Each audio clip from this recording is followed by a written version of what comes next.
We are getting word of a major development in the battle for Aleppo. Russia's ambassador to the United Nations says all fighting has stopped and the Syrian army is in control and the rebel fighters are retreating. This is a fast-changing story.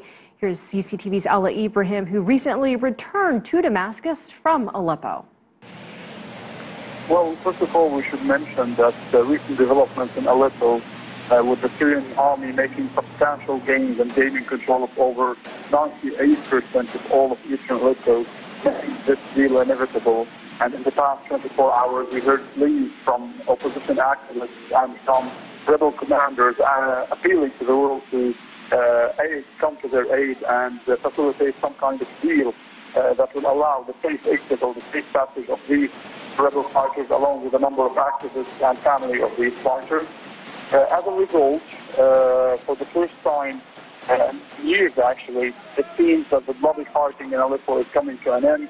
According to my local sources, there are preparations going on the ground in Aleppo for the evacuation of all rebel fighters from the remaining 3 districts under the control of militants, with an area of 3.5 square kilometers.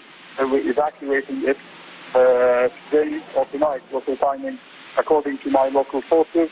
And it seems that this is related to the statements made by the United Nations representative for Russia, Vitaly Shurkin, in this regard.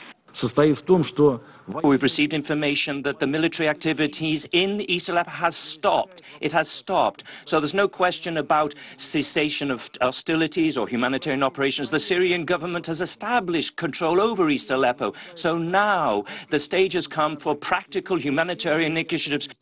Ala, has there been any practical steps to implement the ceasefire in Aleppo in the past few hours?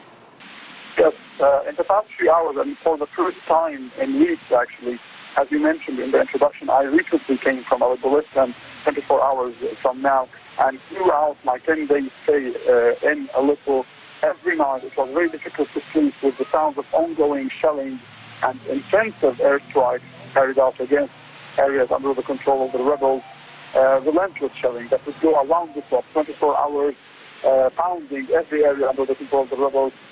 Today I spoke with residents of Aleppo who confirmed to me that for the past 8 hours they did not hear any shelling, and also some eyewitnesses have mentioned that they've seen buses, couple of buses known as the green buses, because there are green buses actually, heading towards Al-Ramoute, which is believed to be the extraction point where the remaining rebel fighters would head there with their families and with a number of activists, including some 30 or 40 activists who have non-Syrian nationalities, including people with American, British nationalities, who will be evacuated from Al-Ramoute point, which is located south east of eastern Aleppo,